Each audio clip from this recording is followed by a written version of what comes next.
ರಾಜ್ಯದಲ್ಲಿ ಹುಕ್ಕಾ ನಿಷೇಧ ಮಾಡಿದ್ರೂ ಇ ಕಾಮರ್ಸ್ ಕಂಪನಿಗಳು ಮಾತ್ರ ಕಳ್ಳಾಟ ಆಡ್ತಾ ಇವೆ. ಅಕ್ರಮವಾಗಿ ರಾಜಾರೋಷವಾಗಿ ಆನ್ಲೈನ್ ಮೂಲಕ ಹುಕ್ಕಾ ಮನೆ ಮನೆಗೆ ಸಪ್ಲೈ ಮಾಡ್ತಾ ಇದ್ದಾರೆ. ಇ ಕಾಮರ್ಸ್ ಕಂಪನಿಗಳ ವಿರುದ್ಧ ಕ್ರಮಕ್ಕೆ ಹೈಕೋರ್ಟ್ ವಕೀಲ ಪ್ರಶಾಂತ್ ಮೆತಲ್ ಆಗ್ರಹಿಸಿದ್ದಾರೆ.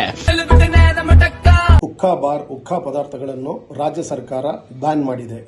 We appreciate it because this is in accordance with the Article 47 of the Indian Constitution, directive principle of the state policy, where state will prohibit the sales of harmful drugs.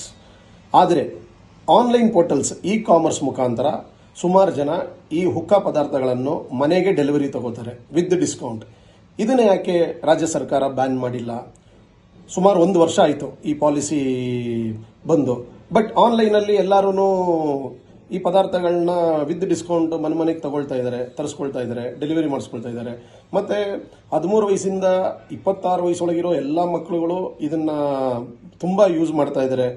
ಮತ್ತೆ ಇದರಿಂದ ಮಕ್ಕಳುಗಳಿಗೆ cancer ಮತ್ತೆ kidney failure ಇದೆಲ್ಲ ಆಗ್ತಾ ಇದೆ. So ರಾಜ್ಯ ಸರ್ಕಾರ ಇದ್ರ ಬಗ್ಗೆ ಯಾಕೆ ಇನ್ನೂ ಡೈರೆಕ್ಷನ್ ತಗೊಂಡಿಲ್ಲ?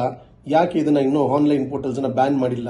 ಸೊ ಯಾಕೆ ನೋಟಿಫಿಕೇಶನ್ ಇನ್ನೂ ಕಳಿಸಿಲ್ಲ ನೀವು ಈ ಆನ್ಲೈನ್ ಪೋರ್ಟಲ್ಸ್ಗೆ?